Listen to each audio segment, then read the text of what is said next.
Hello, friends, and welcome back to the Strong Stoic Podcast. I'm your host. Of course, it's me, Brandon Tumblin, and this is episode 301. 301, which makes it the first episode after 300 episodes, right? 300 plus 1 equals 301. I learned that today, actually.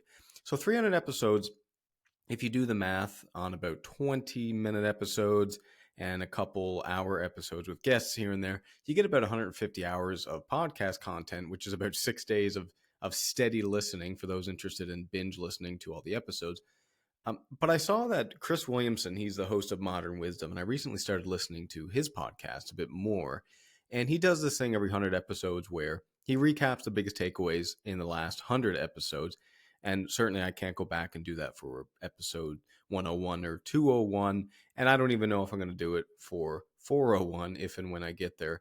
But I thought that this might be a useful thing to do. So here we go. Here's 4 lessons that I've learned in the last 300 episodes, the biggest takeaways from me personally. And I hope that you share these. I hope you find value in this.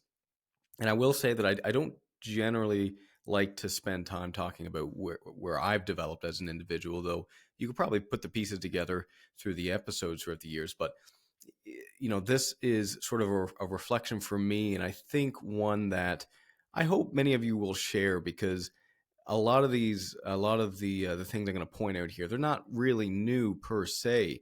It's sort of, I guess, a summary into really what 300 episodes diving deep into Stoicism and other philosophies, what those gave me, what that practice of steady contemplation gave me. So let's dig into big lesson number 1, which is the wisdom of not knowing. Perhaps the biggest lesson I've learned in 300 episodes is just how little I actually know. And, you may think that one becomes wiser after researching so many different areas and speaking with so many different subject matter experts. And that may be true. In fact, I think it is true that we do learn more and we become more wise. But what changes is that you begin to understand just how little you actually know. I used to be so sure of so many things in life. It's just ridiculous looking back. And now I really just don't know. I really don't know. I'm fully okay with just saying that I don't know something. Just as an example, as it comes to religion, I never hated religious people or anything like that. I was never anti-Christian or anti-Muslim or anything like that. I just kind of let people live their lives. But I often had some kind of wall there when talking with people like that. I was uncomfortable speaking to Christians and uncomfortable thinking about prayer and going to church. I couldn't really go to church per se and feel comfortable. And though I don't do that every Sunday now or anything, I've been to church a few times just to kind of view the architecture, and there's absolutely no weird feelings at all. So that's completely gone. And I think where this comes from is this idea of just accepting how little you actually know. It really doesn't bother me in the least speaking with Christians now. I used to look at Christians as people who couldn't come to grips with death, which is pretty much everyone, right? Or who couldn't really think for themselves. I thought that they were dogmatically possessed or something like that. And I was just very wrong about that. Very, very wrong about that. Now, I'm certainly not saying that I've converted to Christianity, but what I am saying is that I am completely accepting of the fact that I simply do not know. I don't know what the way forward is. I don't know what the ultimate truth is. Is there an afterlife? I don't know. Is there a God? I also don't know. Does praying do anything? I really don't know. And I'm completely okay with that. And I feel absolutely no judgment whatsoever as it comes to religious people. And that is something that I would say is something I've learned in the last 300 episodes. It's just speaking with so many different people and going deeper into these truths, digging deeper into Stoicism, which happens to be a lot more religious than people give it credit for. I don't think there's anything wrong with religion, and I think it's hubris for us to think that we know the answer and to think that we can use whatever rationality that comes to mind to justify looking down on other people. So I've always prided myself on my ability to understand things. And this is where it gets interesting because, one of the reasons why I got into engineering, for example, is because I wanted to challenge my cognitive abilities. I wanted to really figure out how deeply I could think And engineering really stretched those boundaries for me. It took me many years to really become comfortable with that mindset. And it took me many years also to lean into the notion that it's okay if I don't understand something. It's completely okay. It's not a big deal. You're not going to understand everything, period. And wisdom actually is accepting just how little you actually know. So, big lesson number one, just the wisdom of not knowing. And I'm terrified to figure out how little I'm going to know in 5 years and 10 years and 20 years, because if I go on this trajectory, I'm going to feel completely lost. Big lesson number two here is humility. Now, I talk about humility quite a bit, and I think it's really important. In fact, episode 2 of the podcast was something on humility.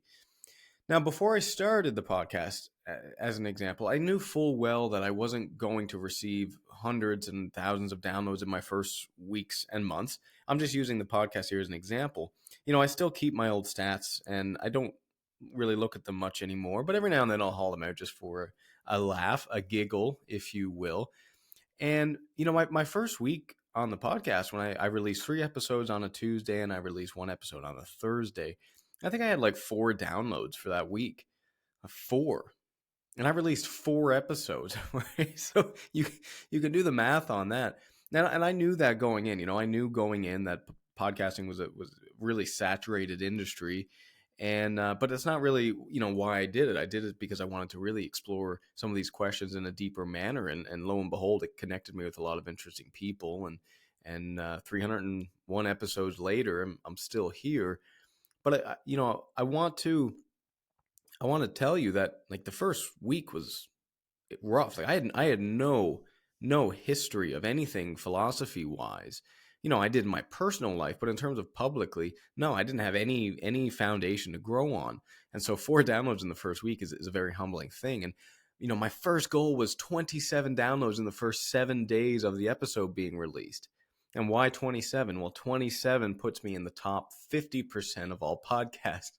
So if I ever met a podcaster, I would know in the back of my head that the chances are that I had a slightly more successful podcast. Not that really means anything, but certainly that was a goal that I felt was worth achieving. 27 downloads in the first 7 days. Oh my God. And eventually I achieved that. And eventually over the years, this podcast became what it is today. And to be honest, I don't really know what it is today, but I do know that, I'm getting quite a few downloads now. I'm happy with that. I don't really look at the numbers anymore, to be completely honest. I stopped about a year ago, I guess, after I got really busy with work. When you get really busy, all the things that you do that are a waste of time, they start to kind of fall away. And I'm not telling you this to brag about the little bit of progress I've had, because to be completely honest, the success of this podcast is a drop in the pond compared to some podcasts. I mean, you look at obviously Rogan's, who's the most popular, like millions and millions and millions and millions of downloads, just an unbelievably staggering number of downloads. And those are the people that I look up to in terms of, what I strive to be like.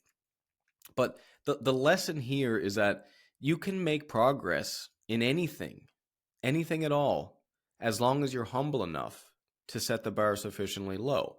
And that's something I heard. That's a paraphrase of a quote by Jordan Peterson. 4 downloads is a humbling start. I mean, think about this. If I would have just told my friends and family to watch or download my podcast episodes on the first week, I would have had more than 4 for sure. So, I didn't tell anyone. And by the way, if you do decide to start posting content online, please don't expect your friends and family to watch everything you post. They probably see you enough. They hear from you enough. I actually get uncomfortable when my friends and family listen to my podcast. I almost want that to be a separate part, even though I don't think I'm that different on the podcast than in real life. I'm a weirdo, period. But I want them to know me, and I want them to be able to talk to me. They don't have to listen to me blab on about some philosophy. They can just ask me if they need anything, right?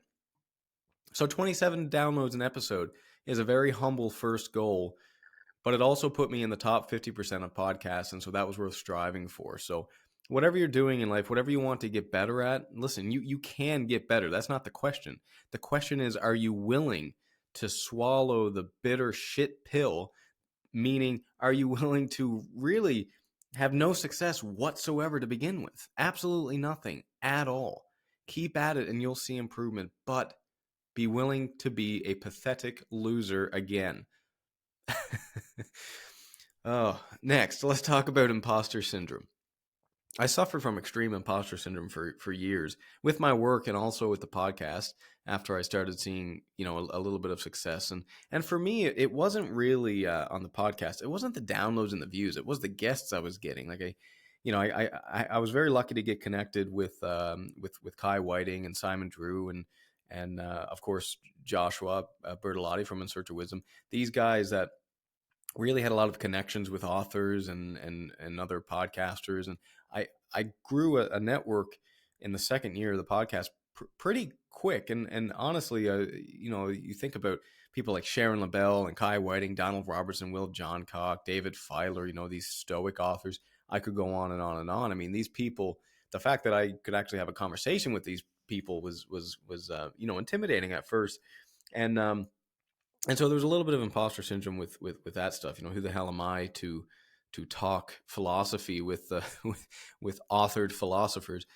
Every morning for like 2 years, I woke up with a very strong feeling of being an imposter. This wasn't something that I was conscious. I mean, I was conscious of it happening, but I would just wake up from a dream, just feeling like a deep sense of imposter syndrome.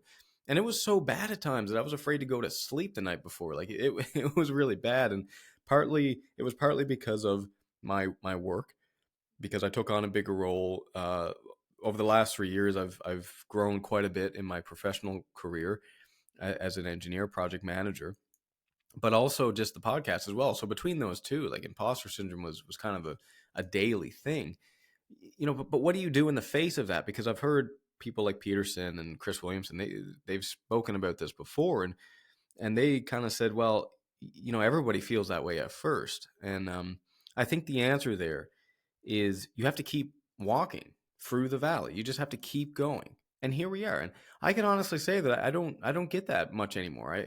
I feel genuinely who I am. I feel like, I'm flawed. I'm deeply flawed like everyone, but I do feel like I had at least some minor part to play in my own success. And much of it is outside of one's control, of course.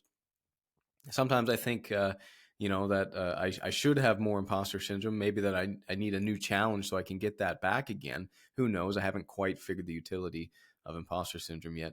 But the lesson here is that when you embark on a new journey, you're going to feel like an imposter. Why? Well, because you kind of are an imposter. You're trying to be someone new, and you do that by acting it out in the world, by acting. And eventually you are no longer acting. Eventually you become that very thing. So my advice is to do whatever you want to do and keep walking through those feelings, through any feelings, the doubt, the insecurities, the imposter syndrome, the fear, the peer pressure, the peer, what would you call it? The peers wanting to tear you down because you're getting ahead.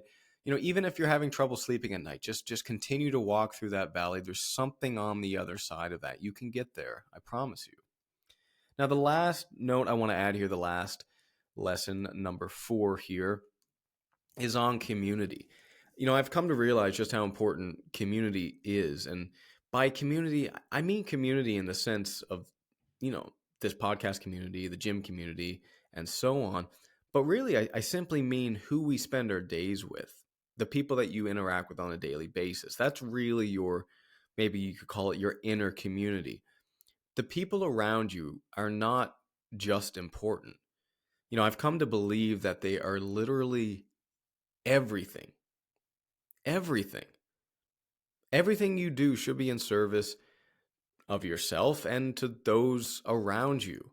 And of course, you have to be virtuous for the rest of the world, of course. But when you really think about the circles of concern, what it means is if you take care of your family in a way, in a virtuous manner, if you look after yourself and you try and do the right thing by yourself, by your family, by anyone else that you interact with on your day-to-day, on a daily basis, that's enough, man. That's enough. You don't have to think about, the guy on the other side of the planet, because by you doing your best here, you're doing your best for that person over there anyway.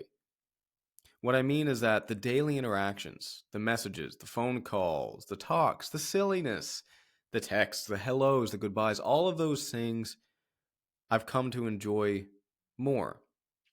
And not only that, because yes, I enjoy those things now, but I feel like I'm not enjoying them enough. I feel like I need to enjoy them more. I feel like in the future, if I could think about who I want to be in 5 years, I want to be someone who enjoys that even more. Those little daily interactions, the people that are around you. Yeah, I like to think that I'm a hard worker. Most work is done alone in large part. I'm recording this podcast alone. Before this, I was working alone, answering emails, planning some ship repair work, which, believe it or not, is actually fun for me. But anyways, lucky for me, or unlucky for me, depending how you look at it, I'm introverted. I was born, I don't know, probably like a 3 out of 10 or 4 out of 10 on the introversion scale. So I naturally like being alone. This doesn't mean I'm socially awkward. It doesn't mean, that I don't like big groups or I'm uncomfortable or I'm even shy. It just means I like to spend more time alone. And that's good for someone who wants to work a lot because you tend to spend a lot of time alone when you work. But what I've had to learn is not to enjoy being alone. I've had to learn how to enjoy others. I've had to learn how to appreciate others, how to truly be present, how to prioritize human interaction above a lot of other things. Not everything, but a lot of other things. The lesson here, the final lesson for today, number 4, over 300 episodes, is that walking up the steepest mountain you can find is hard. It's meaningful. It gives you purpose in life, but being able to look to your left and look to your right and to see others ascending with you, well, that's infinitely, infinitely better. So, thank you all for listening. Thanks for being here with me. Some of you have been here since the start. You were one of the 4 people who downloaded an episode on the first week. I appreciate the support. I appreciate the messages you all send, sharing your stories. And whether it feels like it or not, dear friends, you are climbing my hill with me. So thank you.